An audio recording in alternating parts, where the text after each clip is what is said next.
The grand ballroom of the Palmer House Hilton in Chicago shimmered under crystal chandeliers, their light dancing across the ivory silk of Emily Carter's wedding gown.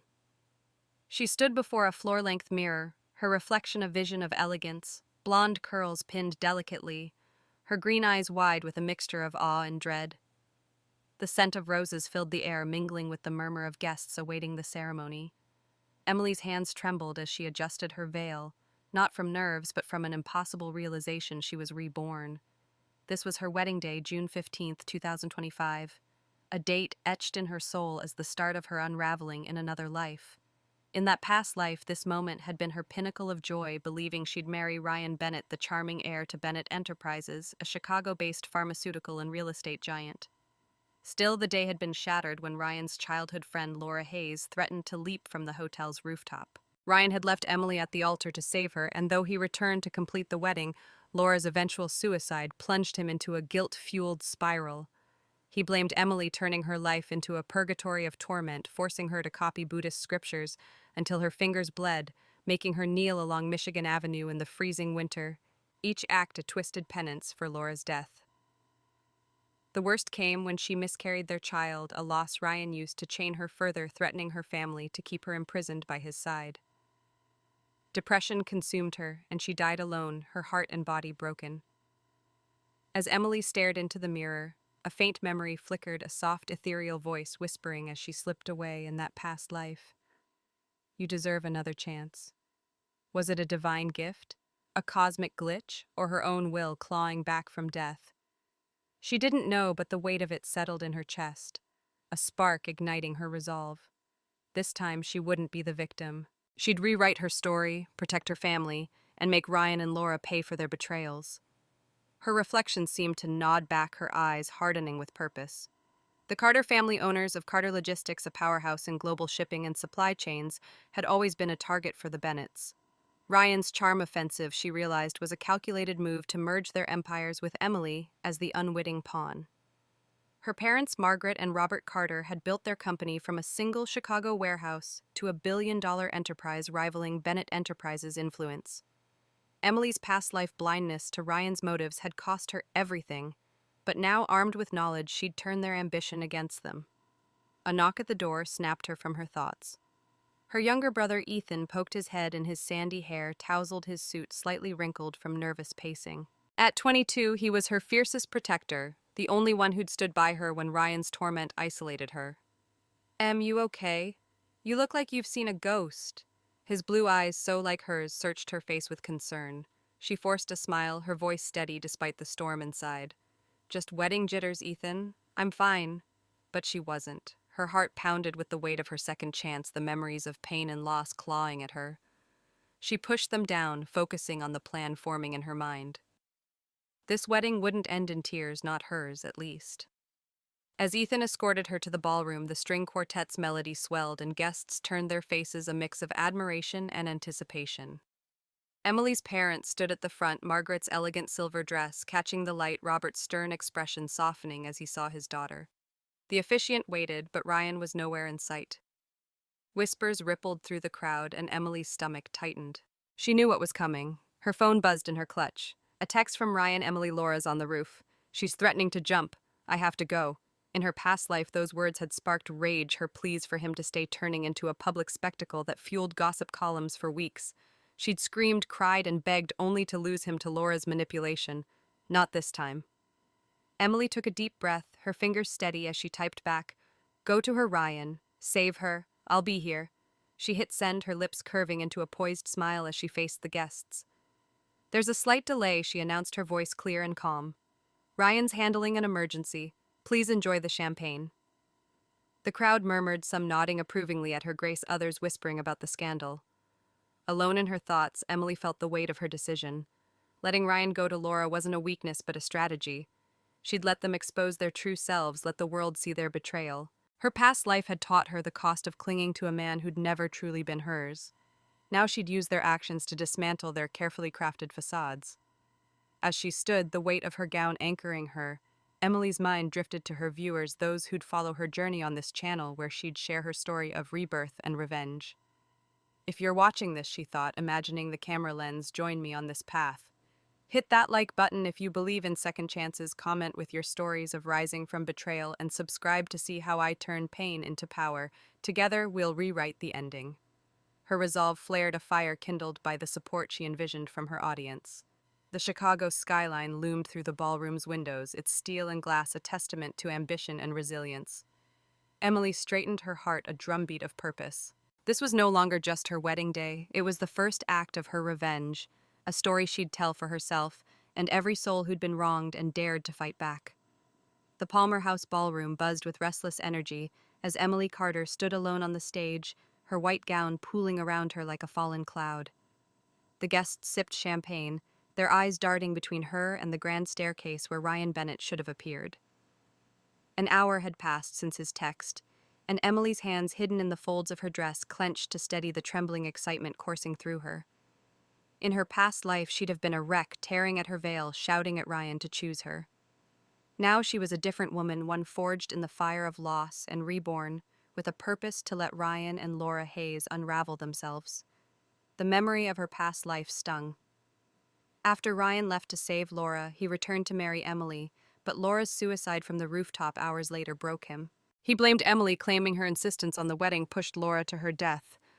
His guilt became her punishment, endless nights copying scriptures, public humiliations, and the miscarriage that shattered her. She'd died believing she deserved it. Now standing in the exact moment Emily saw the truth, Ryan's choices were his own, and Laura's manipulation was a calculated game. This time she'd play smarter. The ballroom doors swung open, and Ryan entered his tailored tuxedo, slightly disheveled, his dark hair mussed from the wind. Beside him was Laura, her auburn hair cascading over a white dress that mirrored a bride's, her arm looped possessively through his. Gasps rippled through the crowd. Emily's heart thudded not with jealousy, but with cold anticipation. She'd expected this. Laura's provocation was as predictable as the Chicago wind. Emily, Ryan said, his voice strained as he approached the stage, Laura clinging to him. Laura's been struggling. She wants a wedding with me. Just this once to fulfill her wish. She promises she won't interfere afterward. His blue eyes flickered with discomfort, avoiding Emily's gaze. The guests whispered, some shooting her sympathetic looks, others smirking at the drama. Emily would have screamed in her past life, her fury painting her as the scorned woman in Chicago's gossip blogs. Now she tilted her head, her smile serene, but sharp. "It's fine, Ryan," she said, her voice carrying just enough for the front rows to hear. "I told you to save her. If this is what she needs, I understand." Her words were a calculated performance, earning nods from older guests who admired her grace under pressure. Laura's green eyes narrowed, her smirk faltering. "Ryan saved me because I matter to him," she said, her tone dripping with challenge. "If he didn't care, no one could have made him come." The crowd murmured, some siding with Laura's boldness, others frowning at her audacity. Emily felt the sting of humiliation, but pushed it down her mind, racing with strategy. Let Laura gloat. She was digging her own grave, Miss Hayes. Emily replied, her voice steady. "I chose to prioritize your life over my wedding. If that's not enough, I don't know what is." The room quieted, her dignity shifting the mood. Even her parents, Margaret and Robert, who'd often criticized her impulsiveness, exchanged glances of quiet pride. Ryan hesitated, then embraced Emily briefly, his lips brushing her forehead. "You're too good, Emily. I'll make this right after." She nodded gently, pushing him away. "Go. Do what you need to." The wedding march started anew as Ryan and Laura moved to the altar. Emily stepped off the stage, her heels clicking on the marble floor. She retreated to the dressing room, the weight of her gown suddenly suffocating. Alone, she sank onto a velvet chair, her composure cracking. Tears welled not for Ryan's betrayal, but for the woman she'd been naive, trusting, broken. She pressed her hands to her face, whispering, "You're not her anymore. You're stronger." The pain was real, but so was her resolve. She wiped her eyes, her reflection in the mirror, showing a woman reborn, ready to fight. Outside, the guests' whispers grew louder, some casting pitying glances toward the rooftop, others toward Emily's empty place at the altar. She stood smoothing her gown and returned to the ballroom's edge, watching Laura recite vows in a dress that mocked her own. The Carter family's logistics empire, built on decades of grit, had made them a Chicago powerhouse, but it also made Emily a target. Ryan's pursuit of her, she now knew, was a Bennett Enterprises ploy to absorb Carter Logistics' global network. Laura's role was to keep Ryan tethered, her suicide threats a tool to manipulate his choices. Emily's thoughts turned to Ethan, her brother, who'd suffered most in her past life. Ryan had used him as leverage, threatening his safety to keep Emily compliant. Ethan's eventual suicide to free her had been her darkest loss. Now she'd protect him at all costs. Her parents, too, were at risk. Her past life saw them die in a plane crash, rushing to her side after her miscarriage. This time she'd ensured their safe return from a European business trip, a small victory in her rewritten fate. As the ceremony continued, Emily's phone buzzed with notifications. Chicago's elite were already tweeting about the scandal, and hashtags like #brideswap and #CarterWedding were trending. She ignored them, focusing on the long game. Laura's triumphant smile and Ryan's guilty glances were ammunition. She'd let them think they'd won, let their arrogance blind them. The Chicago skyline outside glowed under the setting sun, its steel spires a reminder of the city's unyielding spirit. Emily straightened, her heart a quiet storm. This was no longer her wedding, it was the opening move in a chess game she intended to win. The Palmer House Hilton's ballroom pulsed with tension, the chandeliers casting a golden glow over the guests who now whispered in clusters, their champagne flutes forgotten. Emily Carter stood at the edge of the stage, her white wedding gown starkly contrasting the chaos unfolding before her. Ryan Bennett and Laura Hayes stood at the altar, Laura's white dress chosen to provoke gleaming under the lights. The string quartet played on, but the melody felt hollow, a facade for the scandal gripping Chicago's elite. Emily's heart thudded, not with the jealousy of her past life, but with a calculated calm. She was no longer the naive bride who'd begged Ryan to stay. She was a strategist, letting her enemies expose their flaws. In her past life, this moment had broken her. Laura's rooftop threat had drawn Ryan away, and though he returned to marry Emily, her suicide later that day turned him into a man consumed by guilt. He'd blamed Emily, punishing her with cruel rituals, kneeling on Michigan Avenue's icy pavement, copying scriptures, until her hands cramped, until she miscarried and sank into despair. Now reborn, Emily saw the truth. Laura's threats were manipulated, and Ryan's choices were his own. She'd let them think they'd won, let their arrogance fuel her plan. Ryan's voice carried across the ballroom, strained but resolute. Emily, Laura's been struggling for years. She wants this one moment, a wedding with me. She promises it'll end here. His blue eyes avoided hers, his hands fidgeting with his cufflinks. Laura clung to his arm, her auburn hair catching the light, her green eyes glinting triumphantly. She said he saved me because I matter, her voice sharp, meant to cut. If he didn't care, no one could have made him come. The guests murmured, some casting sympathetic glances at Emily, others smirking at the drama. Chicago's high society thrived on scandal, and this was a feast. Emily felt the weight of their stares, the humiliation threatening to crack her composure. In her past life, she'd have screamed, her fury splashed across gossip blogs.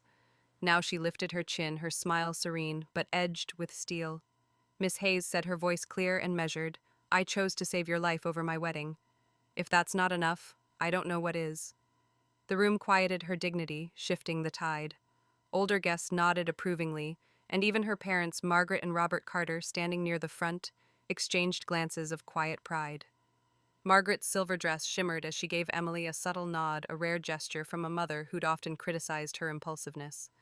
His face was stern but softening, and Robert adjusted his tie, a sign of approval. The Carter family's logistics empire, built from a Chicago warehouse to a global network, had made them a target for Bennett Enterprises' ambitions. Emily's rebirth gave her clarity. Ryan's pursuit was a calculated move to merge their companies with Laura as his tether.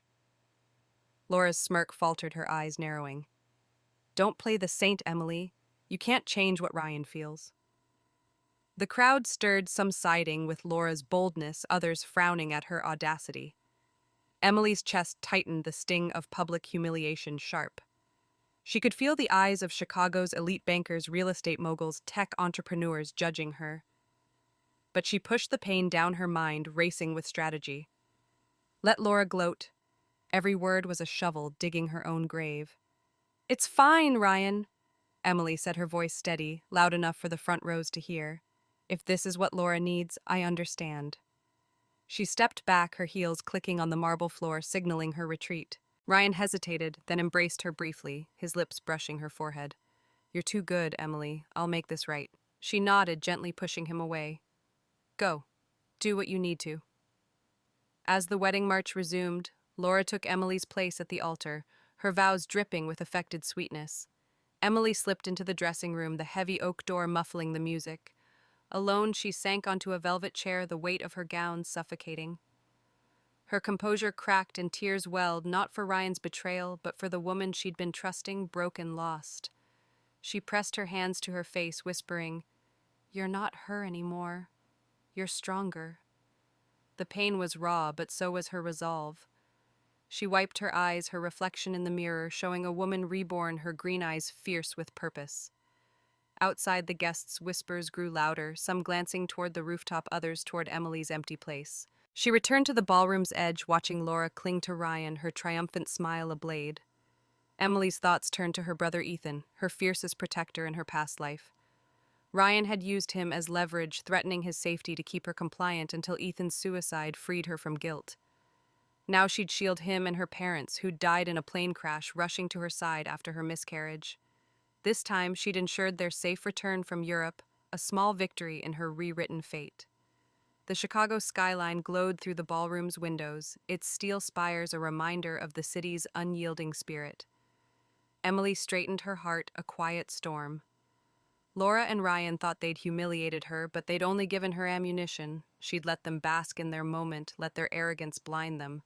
This was no longer her wedding, it was the stage for her revenge, and Chicago would be her witness. The Palmer House ballroom thrummed with the clinking of glasses and the forced cheer of guests as Laura Hayes and Ryan Bennett exchanged vows.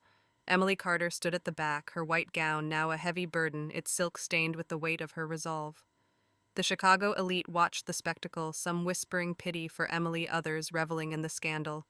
She kept her face composed, but inside her heart pounded with dread and determination. In her past life, this wedding had marked the start of her downfall. Laura's suicide, Ryan's guilt, and the torment that followed. Now reborn, Emily was rewriting the script, but the cost was about to become painfully clear. As the ceremony ended, the crowd moved to the reception, a glittering affair of crystal and candlelight. Emily lingered near the bar, her eyes scanning for Ethan, her 22-year-old brother, whose sandy hair and lopsided grin had always been her anchor. In her past life, Ryan's threats against Ethan had kept her chained, his eventual suicide her deepest wound. She spotted him across the room, his face flushed with anger as he confronted Ryan near a buffet table. "You're a coward, Bennett," Ethan snapped, his voice cutting through the chatter, "and leaving my sister for this." Laura, in her stolen bridal gown, smirked, sipping champagne. Ryan's face darkened, his fist clenching. "Stay out of this, kid," he growled. Before Emily could intervene, Ryan shoved Ethan, who stumbled into a table, crashing glasses. The crowd gasped, and Emily's heart lurched. She rushed forward, but Laura's taunting voice stopped her. "Look at him, Emily. He can't even stand up for you." Ethan lunged his fist, grazing Ryan's jaw. Ryan retaliated, tackling Ethan to the floor, his punches wild and furious. "Stop!" Emily screamed, shoving through the crowd. She grabbed Ryan's arm, but he flung her aside with force. She hit the ground hard, a sharp pain searing through her abdomen. Her breath caught as a chilling realization hit. She was pregnant. A secret she'd only just remembered from her past life, a fragile hope she'd lost to Ryan's cruelty. Blood seeped through her gown, a crimson stain spreading across the white silk. The room spun, guests' faces blurring into a sea of shock and pity. Ethan broke free, rushing to her side, his mouth bloodied. I'm okay," he gasped, his voice trembling as he saw the blood. "You're not. Oh, God." Laura, standing nearby, clutched her chest and fainted dramatically, collapsing into Ryan's arms. Without a glance at Emily, Ryan scooped Laura up and ran toward the exit, shouting for an ambulance. Emily clutched her stomach, the pain like a knife twisting deeper. "Call an ambulance," she whispered to Ethan, cold sweat beading her forehead. He fumbled for his phone, but Laura's mother, Diane Hayes, shoved Emily aside, her face contorted with rage. "My daughter first," she screamed at the arriving paramedics. Ryan climbed into the ambulance with Laura, not sparing Emily a look. She just fell. Laura fainted. "It's worse," he said coldly, the doors slamming shut. The betrayal cut deeper than the pain in her abdomen. In her past life, Ryan's choice of Laura over her had been the first of many wounds, each one eroding her until she was a shadow. Now, as blood pooled beneath her, Emily's vision blurred, but her mind stayed sharp. "Hang in there, Em." Ethan said, his voice shaking as he covered her with his jacket. Another ambulance arrived, its siren piercing the chaos. Guests murmured in panic, some shouting for help, but Emily focused on Ethan's face, his blue eyes wide with fear. In the ambulance, as paramedics worked to stabilize her, Emily's thoughts churned. With its global shipping routes, the Carter family's logistics empire had made her a target for Ryan's ambitions. Her parents, Margaret and Robert, had built their company from nothing, their wealth and influence rivaling Bennett Enterprises. Ryan's pursuit of her was calculated to merge their empires with Laura's manipulations, ensuring his loyalty. Emily's rebirth, sparked by that mysterious voice, gave her a chance to protect her family and expose their deceit. At the hospital, the sterile white walls and rhythmic beeping of machines greeted her. Ethan stayed by her side, his hand gripping hers. The doctor, a kind-faced woman, delivered the news. "You've had a miscarriage caused by trauma from the fall." Emily's chest tightened, grief crashing over her like a wave. She'd lost this child before, but the pain was no less raw. Tears fell, but she forced herself to focus. "Was there anything else in my tests?" she asked, her voice hoarse. The doctor hesitated. "We found traces of an unusual compound. I've called a specialist, Dr. Daniel Foster, to review it." Emily nodded, her mind racing. Ryan's betrayal wasn't just emotional, it was calculated, possibly sinister. She looked at Ethan, his face pale but resolute. "We're not letting him win," she said softly. "Not this time." The Chicago skyline loomed outside her window lights, a beacon of resilience. Emily's grief fueled her resolve she'd protect her family and make Ryan and Laura pay no matter the cost. The sterile glow of Chicago's Mercy Hospital room bathed Emily Carter in a cold light, the rhythmic beeping of machines a stark reminder of her loss. She lay in the bed, her blonde hair splayed across the pillow, her green eyes fixed on the ceiling. The miscarriage had torn open a wound from her past life, when Ryan Bennett's cruelty, kneeling on icy Michigan Avenue copying scriptures until her hands bled, had cost her a child and her spirit. Now reborn, the pain was raw, but it fueled a fire within her. That mysterious voice whispering, "You deserve another chance," as she died, had given her this moment to rewrite her fate. She wouldn't waste it. Her brother Ethan sat beside her, his sandy hair disheveled, his blue eyes bloodshot from worry. At 22, he was her anchor, the one who'd died in her past life to free her from Ryan's control. You're scaring me," he said, his voice low. "You're too calm." She squeezed his hand, her voice steady despite the grief gnawing at her. "I have to be Ethan. We're not just fighting for me anymore." A knock interrupted them. Dr. Daniel Foster entered, his white coat crisp, his gold-rimmed glasses catching the light. His sharp features softened with concern as he checked her chart. "Miss Carter, how are you feeling?" Emily studied him, sensing a depth beyond his professional demeanor. "Physically better, mentally ready to fight." He nodded, a flicker of respect in his eyes. Dr. Foster closed the door, lowering his voice. "Your blood tests show traces of CD29, an experimental drug from Bennett Pharmaceuticals. It causes infertility and memory impairment, likely administered for months." Emily's breath caught her mind, flashing to Ryan's proposal 6 months ago at a rooftop restaurant overlooking Lake Michigan. His charming smile, his promises of love, had it all been a lie? Who had access to it? She asked, her voice trembling. "Only top executives at Bennett Enterprises," Dr. Foster said. "Ryan as heir would have had clearance." His tone hardened. "My father ran Riverside Clinic until Bennett Enterprises demolished it for a commercial plaza 3 years ago. He died of a heart attack while protesting their takeover. I've seen what they do to people." Emily's heart clenched, his loss mirrored hers, forging an unspoken bond. She leaned forward, her resolve sharpening. "I need help, Dr. Foster. Someone to dig into Ryan and Laura Hayes." He nodded, pulling a business card from his pocket. Liam Scott is a former journalist turned private investigator. He exposed a fraud scandal at a Chicago tech firm last year. If anyone can uncover dirt on Bennett Enterprises, it's him. Emily took the card, her fingers steady. "Thank you." "Will you help me too?" Dr. Foster hesitated, then met her gaze. "As your doctor, and if you'll allow it, an ally. No one deserves what you've been through." His sincerity stirred something in Emily, a flicker of trust she hadn't felt since her past life's betrayal. She nodded, sealing their alliance. Later that day, Liam Scott arrived, a lean man in his 40s with a sharp gaze and a leather jacket that spoke of his days chasing scoops on Chicago's streets. "Miss Carter," he said, shaking her hand, "I hear you've got a score to settle with Ryan Bennett." Emily outlined her suspicions. Ryan's affair with Laura, their manipulation, and Bennett Enterprises' interest in Carter Logistics, her family's global shipping empire. I worked in their marketing department briefly, she said. I saw discrepancies in their financials. I need you to confirm them. Liam's eyes lit up. I've been tracking Bennett Enterprises for months. Their IPO smells like a cover for something rotten. I'll start with Ryan and Laura's relationship and read their books. Emily handed him a flash drive from her old apartment containing project files she'd backed up. Start here, she said, and be discreet. Alone that evening, Emily stared out her hospital window at Chicago's skyline, the Willis Tower piercing the dusk. The Carter family's logistics network spanning continents had made them a target for Ryan's ambition to merge with Bennett Enterprises' pharmaceutical and real estate empire. Her past life's blindness had cost her everything: her child, her brother, her parents who'd died in a plane crash rushing to her side. Now she'd protect them. She closed her eyes, whispering to the voice that had reborn her, I'm ready. Please show me the way. Grief and determination intertwined her heart a battlefield, but she was no longer the victim, she was a warrior. Emily Carter sat propped up in her hospital bed, the Chicago skyline a distant glow through the window.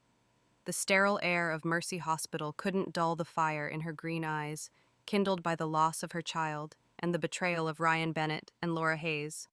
In her past life, Ryan's guilt over Laura's suicide had turned him cruel, punishing Emily with rituals that broke her body and spirit.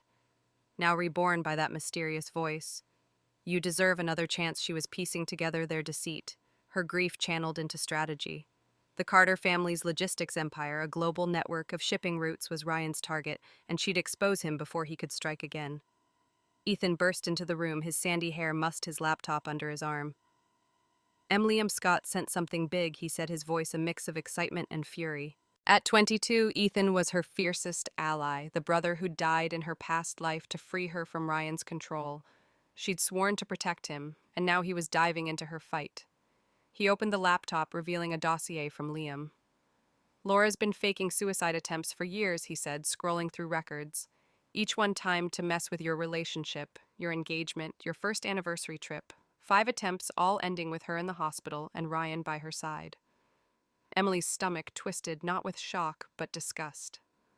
Laura's white dress at the wedding, her taunting words were part of a calculated game. There's more, Ethan said, clicking to a folder of photos. Liam hacked Laura's private messages. She and Ryan never stopped seeing each other, even when you were engaged. The screen showed intimate snapshots, Ryan and Laura at a Lake Michigan yacht party, their arms entwined, dated months before the wedding. Emily's hands clenched, but she forced herself to stay calm. This is good, she said. Proof they've been playing me from the start. Dr. Daniel Foster entered, his white coat replaced by a sweater, his gold-rimmed glasses glinting with concern. I got your message, he said, nodding to Ethan. There's more on CD29. He handed Emily a toxicology report. The drug doesn't just cause infertility, it manipulates emotional stability, making users more compliant. It's why you might have felt powerless in your past. He trailed off, catching himself, but Emily's eyes met his. She hadn't told him about her rebirth, but his intuition was sharp, forged by his loss to Bennett Enterprises. I need to know everything, she said, her voice steady. Dr. Foster explained that CD29 was an experimental contraceptive accessible only to Bennett Enterprises' top executives, including Ryan. Long-term use can cause memory lapses, even early dementia, he said, his tone grim. My father suspected their unethical trials before they shut down his clinic. Emily's mind flashed to her past life's fog, moments of confusion, obedience to Ryan's cruelty she couldn't explain. It wasn't weakness, it was sabotage. She turned to Ethan, her voice low. This changes everything. Ryan didn't just betray me, he tried to control me. Ethan's face darkened, but Emily raised a hand. We can't act on anger, we need a plan. She called her parents, Margaret and Robert, who'd arrived safely from Europe, avoiding the plane crash of her past life. Over the phone, Robert's voice was resolute. Carter Logistics is behind you, Emily. Name what you need. Their empire, built from a Chicago warehouse to a global force, gave Emily leverage. $5 million, she said. For investigations and legal support, and a safe place to stay after discharge. Margaret's voice trembled with worry. Are you sure, sweetheart? Emily's heart warmed. Her parents' love was a lifeline she'd lost before. I'm sure, she said. The Bennetts targeted us to merge our companies. I won't let them win. Robert agreed, promising a secure and private apartment on Chicago's Gold Coast. That night, Emily confided in Ethan, her voice barely above a whisper. I died once, Ethan. I lived through Ryan's torment, lost you, Mom and Dad. That voice gave me a second chance to save us. Ethan's eyes widened, but he nodded, his loyalty unwavering. I believe you, Em. Our secret. His trust steadied her, a reminder of why she fought. Liam Scott arrived the next morning, his leather jacket creased from a night of digging. He said Bennett Enterprises is gearing up for an IPO to fund a $2 billion East Side development, spreading documents across the bed. But their financials are shaky, offshore accounts, inflated projections. Your flash drive confirms it. Emily's time in their marketing department had given her glimpses of these discrepancies, now weaponized in her hands. She leaned back, her mind racing. Laura's manipulations, Ryan's drugging, the Bennett's corporate greed. It was a web she'd unravel. She told Liam to focus on their relationship and the IPO. We hit them where it hurts. Alone, she gazed at the skyline, the John Hancock Center, a beacon of resilience. Her grief for her lost child lingered, but she channeled it into purpose, whispering to the voice that had reborn her, I'll make this right. The fight was beginning, and Chicago's streets would bear witness to her justice. The dawn light filtered through the blinds of Emily Carter's hospital room at Mercy Hospital, casting soft shadows across her pale face. The Chicago skyline stood resolute outside the John Hancock Center, a silent sentinel, as Emily sat up in bed, her green eyes sharp with purpose. The loss of her unborn child and the revelation of Ryan Bennett's betrayal, drugging her with CD29 to control her body and mind, had ignited a fire within her. In her past life, Ryan's guilt over Laura Hayes' suicide had turned him cruel, breaking Emily with humiliations that cost her everything. Now reborn by that mysterious voice whispering, you deserve another chance, she was no longer a victim. She was a strategist, and Chicago's elite would soon know it. Emily's fingers traced the edge of her new phone, a precaution against Ryan's relentless calls to her old number. Her brother Ethan had brought it to her, his sandy hair mussed from sleepless nights at her bedside. At 22, he was her fiercest ally, the one who'd died in her past life to free her from Ryan's threats. Em, you sure about this? He asked, his blue eyes wary as he watched her type a message. Going public's a big move. It's the only move, Emily replied, her voice steady. She crafted a post for Chicago's social media sphere. On my wedding day, I chose to save a life but lost my child. I have no regrets about my choice. I only hope for healing. Life is precious, cherish it. She hit send, her heart pounding. The post was calm but laced with truth, designed to shift sympathy toward her and expose Laura's manipulation. Within hours, it went viral, shared across platforms with comments condemning Ryan and questioning Laura's history of staged suicide attempts. Emily leaned back, her mind drifting to her past life's fog, moments of confusion, obedience to Ryan's cruelty now explained by CD29's emotional manipulation. She closed her eyes, whispering to the voice that had reborn her, thank you for this chance. Grief for her child lingered, but she channeled it into strategy, meditating on the hospital balcony to center herself. Revenge isn't enough, she thought. I want justice for me, for my family. Her parents, Margaret and Robert Carter, arrived, their faces etched with worry but resolve. Carter Logistics, their global shipping empire, had made them a Chicago powerhouse, rivaling Bennett Enterprises' pharmaceutical and real estate dominance. Ryan's pursuit of Emily was a calculated bid to merge their companies with Laura's manipulations, ensuring his loyalty. Robert said, we've secured the Gold Coast apartment, his voice gruff, and the $5 million is ready for your plan. Margaret touched Emily's hand, her eyes soft. We're with you, sweetheart. Emily nodded, her heart warmed by their support. In her past life, they'd died in a plane crash, rushing to her side after her miscarriage. Now she'd ensured their safe return from Europe, a victory that steadied her. I need you to contact the Financial Daily, she told Robert. As heir to Carter Logistics, I want to share my perspective on Chicago's investment climate. Her father's eyes lit up, understanding her intent to undermine Bennett Enterprises' upcoming IPO. Liam Scott, the private investigator, called with an update. His leather jacket and sharp gaze marked him as a former journalist who'd exposed corporate fraud in Chicago's tech scene. Bennett Enterprises is banking on a $2 billion East Side development, he said. The IPO is their lifeline, but their financials are a house of cards, offshore accounts, inflated projections. Your flash drive from their marketing department confirms it. Emily's brief stint there had given her glimpses of discrepancies, now her weapon against Ryan. She met Liam in the hospital cafeteria where the clatter of trays supported their strategy. Laura's suicide attempts were all staged, he confirmed, sliding over a dossier. 5 over 3 years each time to disrupt your milestones with Ryan. And their affair never stopped. Photos from a yacht party last summer prove it. Emily's stomach twisted, but she pushed down the nausea. Keep digging, she said. Please focus on the IPO and its relationship. We hit them where it hurts, Doctor. Daniel Foster joined them, his gold-rimmed glasses glinting with concern. He said, I've got more on CD29, so I'm handing her a report. It's not just infertility, it impairs cognitive function, making users easier to manipulate. My father suspected Bennett Enterprises' unethical trials before they demolished his Riverside clinic. His personal stake deepened Emily's trust. He was more than her doctor, an ally forged by shared loss. That night, Emily stood on the hospital balcony, the Chicago River shimmering below. The city's pulse matched her own resilience and rage. She thought of Ethan, her parents, and the child she'd lost, her grief a quiet storm. Her rebirth was a gift, but it came with a burden to protect her family and dismantle Ryan's empire. She whispered to the night, I'll make you proud, her resolve a vow to the voice that had given her this second chance. The game was on, and Chicago's streets would be her battlefield. The grand ballroom of Bennett Enterprises headquarters in Chicago's Loop glittered with ambition, its floor-to-ceiling windows framing the city's skyline. Emily Carter strode through the entrance, her navy suit dress sharp and elegant, pearl earrings catching the light. Her blonde hair was pulled back, her green eyes blazing with purpose.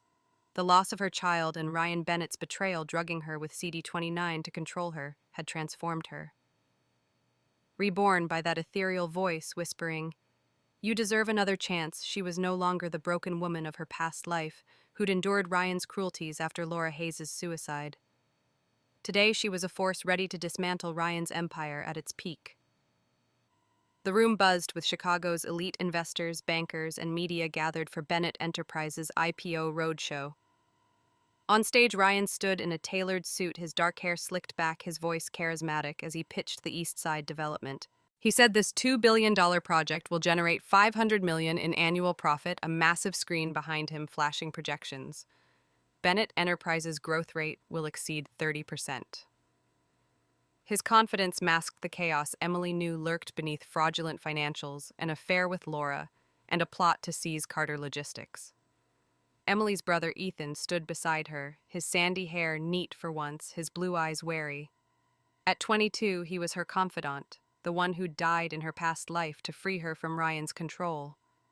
You sure about this, Em? He whispered, adjusting his tie. It's dangerous. She nodded her hand, brushing the USB drive in her handbag loaded with Liam Scott's evidence. It's now or never, she said, her voice steady. The private investigator Liam had uncovered a video of Ryan and Laura conspiring to falsify financial records along with proof of their affair and CD29's dangers. Daniel Foster, her doctor and ally, had provided toxicology reports, and his vendetta against Bennett Enterprises fueled his support. His father's Riverside clinic had been demolished by their greed, a loss that mirrored Emily's. The Carter family's global shipping powerhouse logistics empire gave her the leverage to strike. Her parents, Margaret and Robert, waited at their headquarters, ready to back her. As Ryan's speech neared its end, Emily removed her sunglasses and walked toward the stage, her heels clicking on the polished floor. Whispers spread, heads turning. Some recognized her as the jilted bride from the Palmer House scandal. Ryan's eyes widened, his voice faltering. She said, Emily, long time no. See her smile calm, but sharp, loud enough for the front rows to hear. Your projections are impressive, but some figures seem off. The room went silent, every eye on her. Ryan's face hardened. Emily, this isn't the time for stunts. Security, escort her out. 2 guards moved forward, but Ethan stepped in front, his stance protective. Touch her and you'll regret it, he growled. Emily raised a hand to calm him, pulling the USB drive from her bag. She said, I have data the investors will want to see, handing it to a Financial Daily journalist. It's about the East Side Project's financial state and how you and Laura falsified records. Gasps filled the room. In a white suit, Laura leapt to her feet from the front row, her auburn hair swinging. That's a lie, she shouted, her green eyes flashing. Emily's laugh was cold. There's video evidence. She turned to the crowd, her voice rising. Bennett Pharmaceuticals developed CD29, a drug causing infertility and memory damage.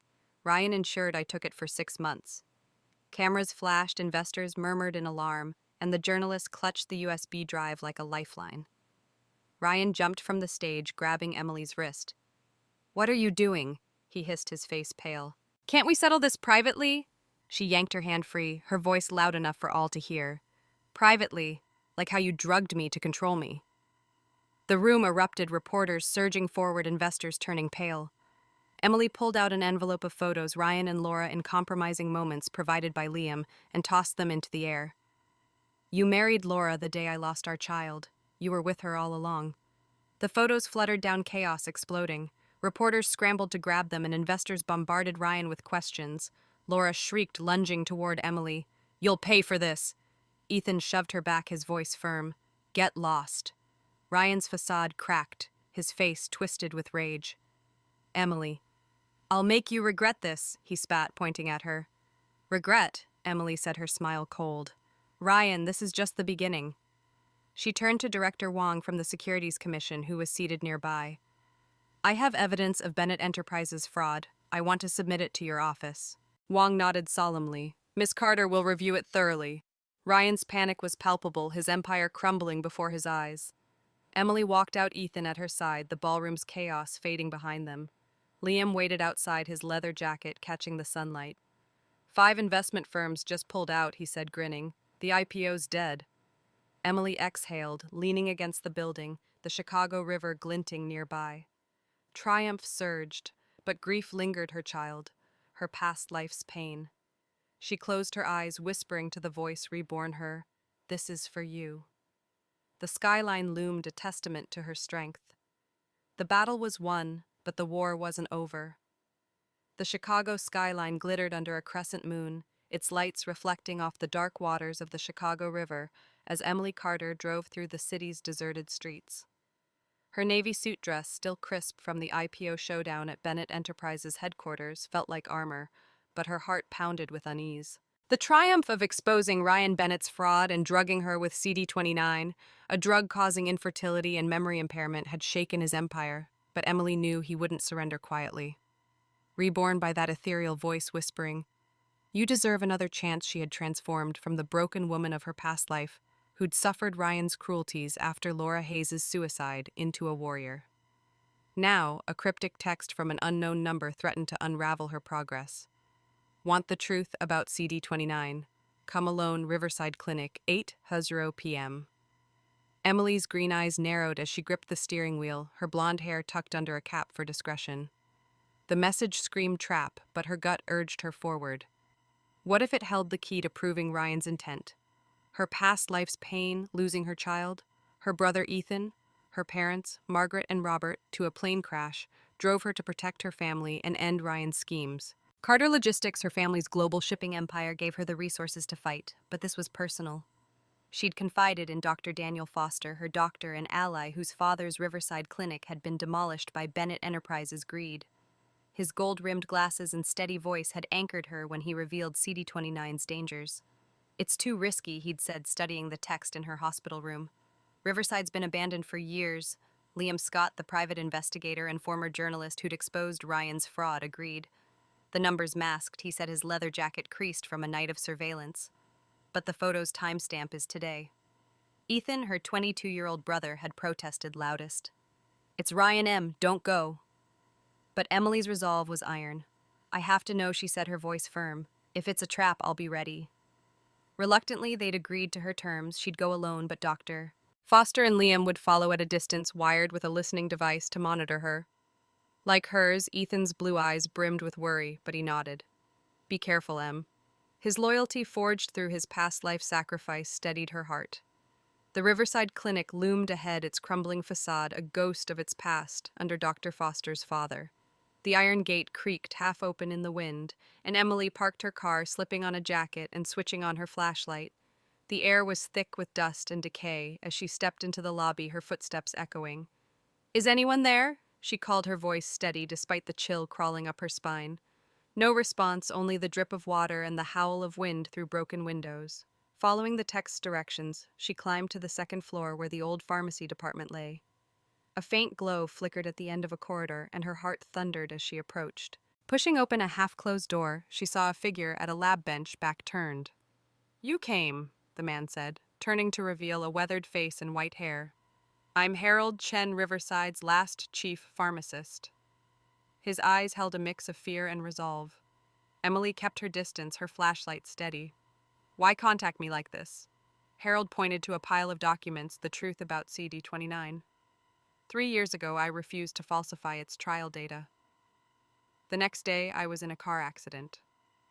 He pulled down his collar, revealing a jagged scar. I've been hiding since. Her breath caught another victim of the Bennett's ruthlessness.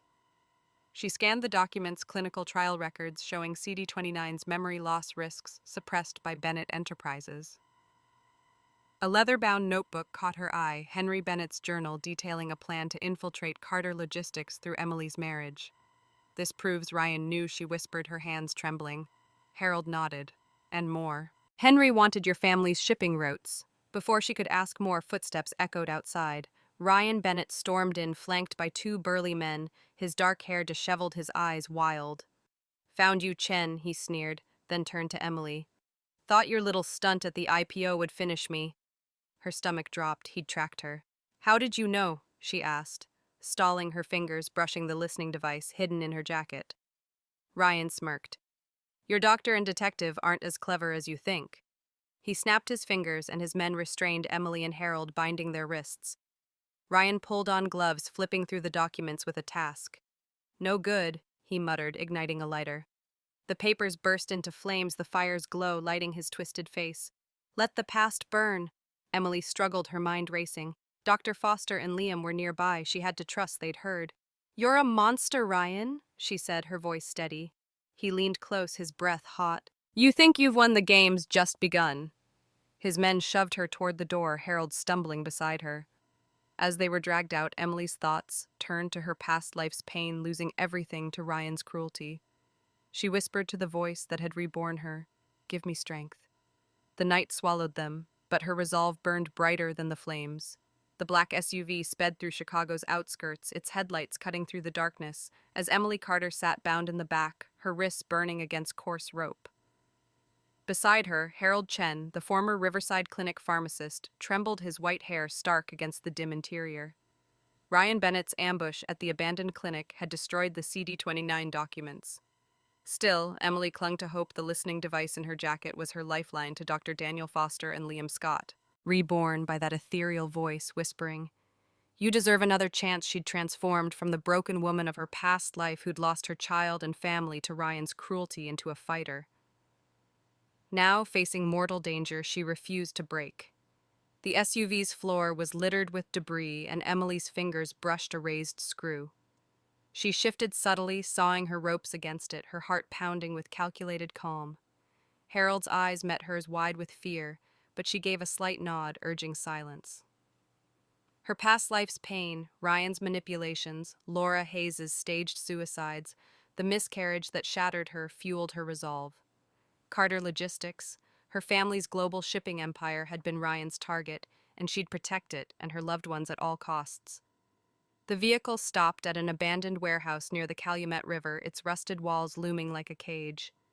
Ryan's men dragged Emily and Harold out, shoving them onto the cold ground. Ryan stepped from another car, twirling a scalpel with sick delight, his tailored suit cruelly contrasting his menace. "Did you know Emily?" he said, his voice slow and mocking. "I minored in anatomy in college." She bit back fear, her green eyes defiant. "That explains your talent for backstabbing." His face darkened, and he lunged, grabbing her throat and still talking tough. "Let's play a game. Please answer my questions or I'll cut you. Where are the originals of Liam's photos and videos?" Emily smirked, her voice steady. "You think I'd tell you?" A flash of steel and pain seared her arm, blood streaming down. She gasped but held firm. "You're insane, Ryan." He licked the blade, grinning. "Next question. Who else knows about CD29? She clenched her teeth, silent. Another slash across her thigh, the pain blinding, but she refused to scream. Ryan leaned in, his eyes gleaming. "Last chance. Hand over everything, sign a settlement, and maybe I'll let you live." Emily raised her head, her voice a whisper. "The biggest lesson I've learned since coming back from the dead." You can't kill me, Ryan. I've already died once. He flinched, stepping back. You're crazy. Sirens wailed in the distance, and Ryan's face twisted. What the hell? A guard ran in. Boss cops are swarming. Emily seized the moment, her ropes weakened by the screw. She tore free, grabbing a rusted iron rod from the floor and slamming it against Ryan's knee. He collapsed, screaming, his scalpel clattering away. SWAT officers stormed the warehouse, shouting, "Drop your weapons!" Ryan froze, his men subdued as police secured the area. Emily dropped to the ground, trembling, blood seeping from her wounds. Dr. Foster limped in his sweater, torn, his glasses askew, but alive. "Emily, you're okay," he said, kneeling to check her wounds. "Hold on, the ambulance is coming." Tears pricked her eyes, relief, not fear. "You made it," she whispered. He nodded. "Liam saved me from an ambush in the clinic's parking lot. We heard everything through the wire and called the police."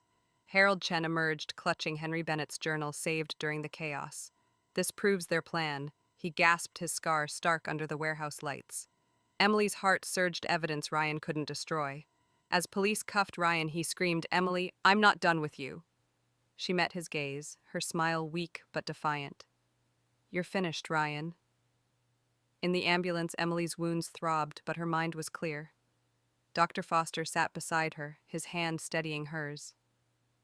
"You were unstoppable," he said, admiration in his voice. She thought of Ethan waiting anxiously and her parents safe at Carter Logistics headquarters. The skyline faded as they neared the hospital, its lights a beacon of her survival. She whispered to the voice that had reborn her, "Thank you." Ryan's empire was crumbling, and Emily's fight was far from over, but tonight she'd won. The Chicago courthouse stood like a fortress under the September sun, its stone facade unyielding as Emily Carter stepped through the secured side entrance. Her high-collared blouse concealed the bruises from Ryan Bennett's warehouse attack, but her green eyes burned with resolve. The trial was the culmination of her fight, sparked by that ethereal voice whispering, "You deserve another chance," as she died in her past life. Reborn, she'd transformed from a broken woman shattered by Ryan's cruelties after Laura Hayes' suicide into a warrior who'd exposed his fraud and drugging scheme with CD29. Today, justice would be served, and Emily would reclaim her life. Inside the courtroom buzzed with reporters and spectators, the air thick with anticipation. Emily sat at the plaintiff's table with her family, Ethan, her 22-year-old brother, his sandy hair neat, his blue eyes fierce with loyalty. Margaret and Robert, her parents, whose Carter Logistics empire had funded her fight. In her past life, Ryan's threats had cost Ethan his life and her parents a plane crash. Now she'd ensured their safety, a quiet victory that steadied her heart. Across the room, Ryan sat in the defendant's box, his once charming face pale, his prison uniform starkly contrasting with his former tailored suits. In a separate dock, Laura Hayes looked diminished, her auburn hair limp, her green eyes darting nervously. Bennett Enterprises, their pharmaceutical and real estate giant, was crumbling its IPO, derailed by Emily's revelations, its stock delisted, its assets frozen by banks. The Carter family's global shipping network, a rival power, had given Emily the leverage to strike. The trial spanned 5 grueling days. The Riverside Clinic pharmacist Harold Chen took the stand, his white hair stark against the courtroom's wood paneling. He testified about CD29's suppressed risks, memory loss, infertility, revealing how Bennett Enterprises silenced him with a near-fatal accident. His scar bared to the jury was a silent accusation. Dr. Daniel Foster, Emily's doctor and ally, explained CD29's dangers, his gold-rimmed glasses glinting as he detailed its emotional manipulation. His father's clinic, destroyed by the Bennetts, fueled his testimony's quiet fury. Liam Scott, the private investigator and former journalist, presented damning evidence. Ryan's journals recovered from his apartment meticulously documented dosing Emily with CD29, noting her reactions with clinical precision. Audio recordings captured Ryan and Laura, plotting to orchestrate her accidental death, their voices cold and calculated. The most chilling was a video from the warehouse edited to spare the worst, but showing Ryan's scalpel gleaming as he tormented Emily. The jury gasped, and Emily's hands trembled, her mind flashing to the pain of that night. Her own testimony was steady, her voice clear as she recounted Ryan's betrayal. His affair with Laura, the drugging, the miscarriage at the Palmer House. She said, "He didn't just break my heart." Her eyes met the jury's. "He tried to break my mind, my family, my future." In a prison interview played for the court, Laura admitted her suicide threats were staged to control Ryan, her voice cracking as she sought leniency. "I loved him," she said, tears falling. "I thought it would keep us together." The admission sealed her fate and her manipulation lay bare. The verdict came swiftly. Ryan was guilty of attempted murder, intentional harm, unlawful detainment, and fraud, and was sentenced to 18 years. Laura received 3 years for perjury and financial fraud. Bennett Enterprises faced massive fines, and its legacy was in ruins. As the gavel fell, Ryan slumped a dead man in spirit, while Laura collapsed sobbing. Emily sat still, her family's hands on hers. Triumph eluded her. Instead, a wave of release washed over her, loosening the grief for her lost child, her past life's pain. Outside the courthouse steps swarmed with reporters, but Emily paused, gazing at the Chicago skyline, the Willis Tower piercing the clouds. She thought of the voice that had reborn her, whispering thanks for this closure. Ethan hugged her, his voice soft. "You did it, Em." Margaret and Robert, their faces proud, promised to rebuild Carter Logistics stronger. Dr. Foster approached his sweater in contrast to the chaos. "It's over," he said. Emily nodded, her heart lighter. Almost. That night in the Gold Coast apartment, Emily stood on the balcony, Lake Michigan shimmering below. She reflected on her journey, the naive bride, the broken mother, the reborn warrior. Her family was safe. Ryan and Laura were punished, but the scars remained. She closed her eyes, whispering to the voice, "I've done what you asked." Justice was hers, but healing was next. Chicago's pulse echoed her own, a city of resilience, ready for her new beginning. The spring breeze off Lake Michigan carried the scent of blooming flowers as Emily Carter stood on a sandy shore in Saugatuck, Michigan, a short drive from Chicago. Her simple white dress swayed in the wind, a far cry from the heavy gown of her doomed wedding day. Today she was marrying Dr. Daniel Foster, her ally through the darkest moments of her fight against Ryan Bennett. Reborn by that ethereal voice whispering, "You deserve another chance," Emily had transformed from a victim of Ryan's cruelties, his drugging with CD-29, his affair with Laura Hayes, into a woman who'd brought down an empire. Now she was choosing love, not revenge, under a sky as blue as her hopes. The past year had been a whirlwind. After the trial, where Ryan was sentenced to 18 years and Laura to 3, Bennett Enterprises collapsed its assets, liquidated its name, a cautionary tale in Chicago's business world. Carter Logistics, her family's global shipping empire, thrived under her parents' leadership, with Emily as heir, steering new ethical initiatives. She'd founded the Dawn Foundation, a nonprofit aiding victims of domestic abuse and coercive control, pouring a portion of her wealth into it. Dr. Foster had resigned from Mercy Hospital to join her, launching a research center for safe reproductive health treatments, a rebuke to Bennett Enterprises' corruption. The ceremony was small, just family and close allies. Ethan, her brother, stood as best man, his sandy hair catching the sunlight, his blue eyes sparkling with mischief. At 22, he'd been her rock, his past life sacrifice, a wound she'd healed by saving him. Margaret and Robert, her parents, beamed from the front row, their pride in Emily's strength palpable. Liam Scott, the private investigator, sat nearby, his leather jacket swapped for a suit, his sharp gaze softened by the occasion. Harold Chen, the pharmacist who'd risked everything, sent a letter of congratulations, now living quietly with his family. As Emily and Daniel exchanged rings, the lake's waves lapped gently, a soothing rhythm. Daniel's gold-rimmed glasses glinted as he whispered, "Thank you for choosing me after your second chance." Emily's heart skipped. She hadn't told him of her rebirth, but he'd suspected. "I found your past life death record," he admitted, his voice low. "A discrepancy in the hospital logs. I knew you were different." Tears welled in her eyes as she pulled him close, overwhelmed by his acceptance of her scars, her shadows, her impossible truth. The reception was a joyful blur, laughter, clinking glasses, and dancing under string lights. Ethan, slightly tipsy, leaned over with a grin. Liam dug up something wild. "Ryan's got an illegitimate son in Seattle, barely a year old." He paused, his voice dramatic. "What if that kid grows up and comes for revenge?" Emily glanced at Daniel, his hand warm in hers, and smiled. "Let him come. I'm living for joy now, and no one can take that." She stepped onto the sand, the sunset painting the sky in gold and crimson. The voice that had reborn her felt distant now, its purpose fulfilled. Her past life's pain, Ryan's drugging, Laura's manipulations, the loss of her child had forged her, but it no longer defined her. While serving her sentence, Laura cooperated with prosecutors exposing more of Bennett Enterprises' corruption for a reduced term. Ryan, broken by prison, faced a psychiatric transfer, his appeals rejected. Their downfall was complete, but Emily's focus was forward. The Dawn Foundation was already changing lives with centers planned across Chicago. Her research center with Daniel promised breakthroughs, a legacy of healing. Her family safe and united was her most significant victory.